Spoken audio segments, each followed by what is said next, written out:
लगातार समाजवादी पार्टी कार्यक्रम कर रही है और मुझे उम्मीद है कि आने वाले चुनाव में आजमगढ़ से ऐतिहासिक परिणाम आएगा। ऐतिहासिक परिणाम का इंतज़ार पूरे देश को भी है। उत्तर प्रदेश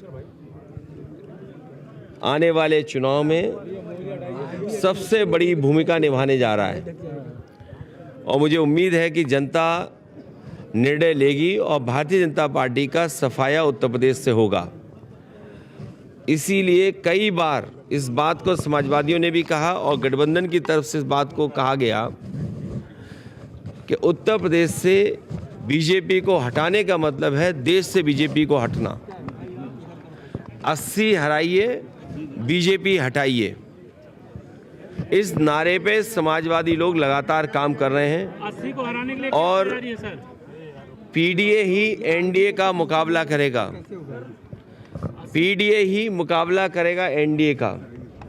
और जो पिछले वादे किए हैं भारतीय जनता पार्टी ने, किसानों की आय दोगुनी होना, नौजवानों को नौकरी और रोजगार मिल जाना, आज कम से कम इनको बताना चाहिए कि इतने लोगों को नौकरी दी है इन्होंने, इतने लोगों को रोज़गार मिल गया है।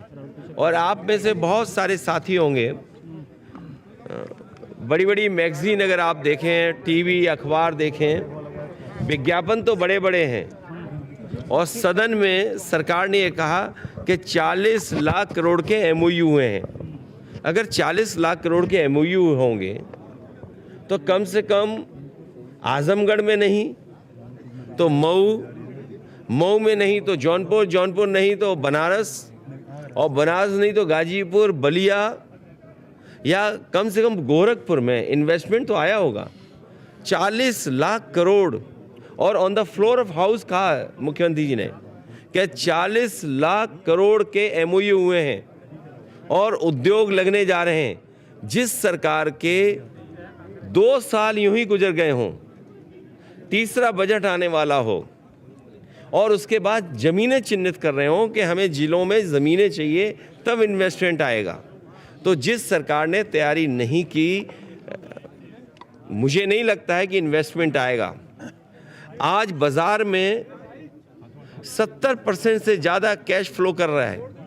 पहले से ज़्यादा कैश आज मार्केट में है। जिन लोगों ने ये कहा कि नोटबंदी होने से भ्रष्टाचार खत्म हो जाएगा, आपने, हमने, सब ने तस्वीरें देखी हैं और मैं धन्यवाद देना चाहता हूं तमाम अपने यूट्यूबर्स को और चैनल के लोगों को जिन्होंने झारखंड में जो पैसा पकड़ा गया उसकी तस्वीरें, उसकी वीडियो दिखाई। तो आखिरकार किसका फेलियर है ये? जो सरकार ने नोटबंदी की हो और उसके बाद 300 करोड़ से ज़्यादा पैसा निकले। इसी तरह उत्तर प्रदेश में याद कीजिए कि इत्र व्यापारी पे निकला था पैसा और आरोप ये सरकार ने लगाया कि ये समाजवादियों का है। मैं तो बड़ी जिम्मेदारी के साथ आपसे कह रहा हूं कि चुनाव आने वाला है, ये बीजेपी वालों ने जो आरोप लगाए थे, कम से कम उस इत्र व्यापारी से समाजवादियों की मदद तो कराओ। तो आपकी वो पॉलिसी फेल हो गई, किसान का धान नहीं खरीदा गया, घर घर बेरोजगार बैठे, उन्हें कब नौकरी मिलेगी, और फिर जाति जनगणना कब होगी? सामाजिक न्याय बिना जाति जनगणना के संभव नहीं है। कुछ लोग सब कुछ पा रहे हैं। आप बताइए कि वाइस चांसलर के अपॉइंटमेंट में किसको नौकरी मिल रही है? कौन है लोग वाइस चांसलर, कौन अपॉइंट हो रहे हैं? और वाइस चांसलर जिनको अपॉइंट कर रहे हैं वो कौन लोग अपॉइंट नौकरी पा रहे हैं?